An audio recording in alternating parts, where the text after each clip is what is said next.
नमस्कार। राजस्थान विधानसभा चुनाव को लेकर क्या महत्वपूर्ण आंकड़ा सामने आ रहा है, क्योंकि 2023 की तैयारी शुरू हो चुकी है और राजस्थान में इस वक्त किसका पलड़ा भारी नजर आ रहा है।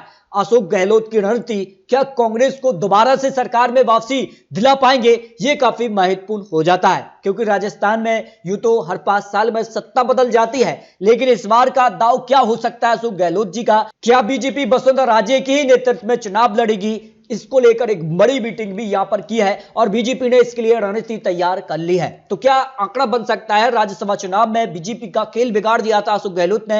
एक वोट क्रॉस के चलते बीजेपी को एक सीट का नुकसान यहां पर देखने को मिला था। राजस्थान की जनता हर 5 साल में सत्ता बदल देती है, तो इस वक्त क्या कुछ आंकड़ा बन रहा है, क्योंकि जिस कहा से माहौल बन रहा है उस हिसाब से राजस्थान में क्या कांग्रेस की सरकार बरकरार रहेगी।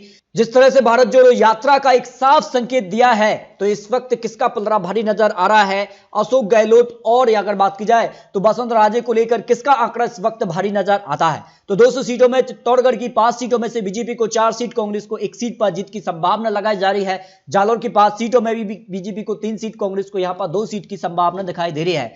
हनुमानगढ़ की 5 सीटों में बीजेपी 3 सीट, कांग्रेस को यहां पर 1 सीट, 1 सीट यहां पर आम आदमी पार्टी यहां पर आरएलपी के पक्ष में जा सकती है।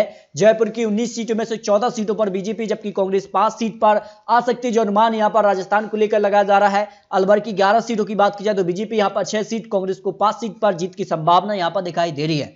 धौलपुर की 4 सीटों में यहां पर बीजेपी को चारों सीटों पर जीत की संभावना यहां पर दिखाई दे रही है। 12 की 4 सीटों में बात की जाए तो बीजेपी को 2 सीट पर कांग्रेस को जीत की संभावना यहां पर दिखाई दे रही है।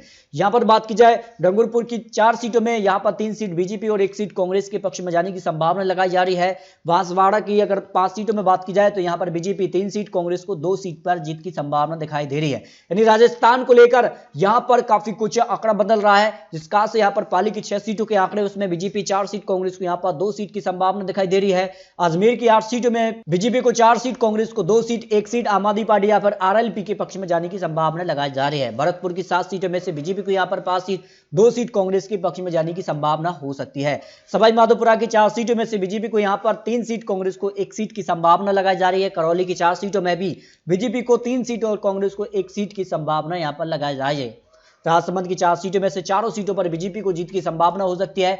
तो 4 सीटों में से बीजेपी 3 सीट, कांग्रेस को यहां पर 1 सीट की संभावना दिखाई दे रही है। सिरोही की 3 सीटों में से बीजेपी को 2 सीट और 1 सीट कांग्रेस, और यहां पर बात की जाए 1 सीट आरएलपी के पक्ष में जाने की संभावना हो सकती है। प्रतापगढ़ की 2 सीटों में से 1 बीजेपी और 1 सीट अन्य के पक्ष में जा सकती है। जोधपुर की 10 सीटों में बीजेपी 5 सीट, कांग्रेस को 4 सीट और 1 सीट अन्य यहां पर आरएलपी के पक्ष में जाने की संभावना लगाई जा रही है। नागौर की 10 सीटों में भी बात की जाए तो बीजेपी यहां पर 6 सीट, कांग्रेस को 2 सीट और 2 सीट आरएलपी के पक्ष में जाने की संभावना लगाई जा रही है। उदयपुर की अगर बात की जाए 8 सीटों में से बीजेपी को 4 सीट, कांग्रेस को 3 सीट, 1 सीट अन्य के पक्ष में जा सकती है। सीकर की 8 सीटों में से बीजेपी 3 सीट, कांग्रेस को यहां पर 4 सीटों पर जीत मिल सकती है, 1 सीट आरएलपी के पक्ष में जाने की संभावना दिखा दे रही है। झुंझुनू की 7 सीटों में बीजेपी को 3 सीट कांग्रेस और 1 सीट आरएलपी के पक्ष में जा सकती है। बाड़मेर की 7 सीटों की बात की जाए तो यहां पर बीजेपी को सबसे ज्यादा 5 सीट, कांग्रेस को 1 सीट और 1 सीट आरएलपी के पक्ष में जाने की संभावना लगाई जा रही है। भीलवाड़ा की 7 सीटों में से बीजेपी को 4 सीट, कांग्रेस को यहां पर 3 सीट की संभावना दिखाई दे रही है। गंगानगर की 6 सीटों की बात की जाए तो यहां पर बीजेपी को 3 सीट, कांग्रेस को 1 सीट और 2 सीट आम आदमी पार्टी या फिर आरएलपी के पक्ष में जाने की संभावना दिखाई दे रही है। कोटा की 6 सीटों में बात की जाए तो बीजेपी को 3 सीट, 3 सीटों पर ही यहां पर कांग्रेस को जीत की संभावना लगाई जा रही है। चूरू की 6 सीटों में से बीजेपी को यहां पर 5 सीट, कांग्रेस को 1 सीट की संभावना यहां पर दिखाई दे रही है।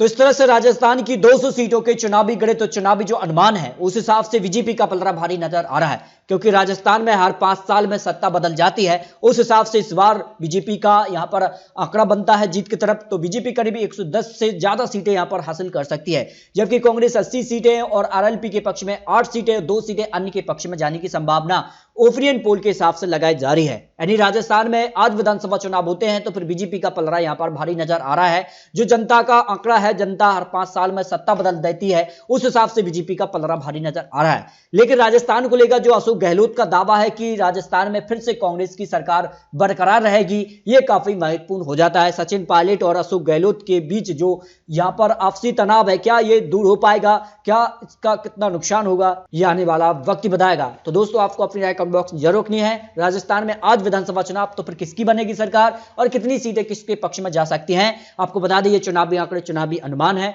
आने वाले वक्त में किस प्रकार की चुनावी रणनीति तैयार होती है, किस प्रकार के गठबंधन बनेंगे, क्या वसुंधरा राजे के नेतृत्व में बीजेपी चुनाव लड़ेगी, अशोक गहलोत और सचिन पायलट के बीच किसे यहां पर नेतृत्व में चुनाव लड़ेगी कांग्रेस, ये भी काफी महत्वपूर्ण हो जाता है। अपनी राय रख सकते हैं। मिलते हैं दोस्तों लेटेस्ट और महत्वपूर्ण विश्लेषण के साथ, तब तक के लिए जय हिंद, जय भारत।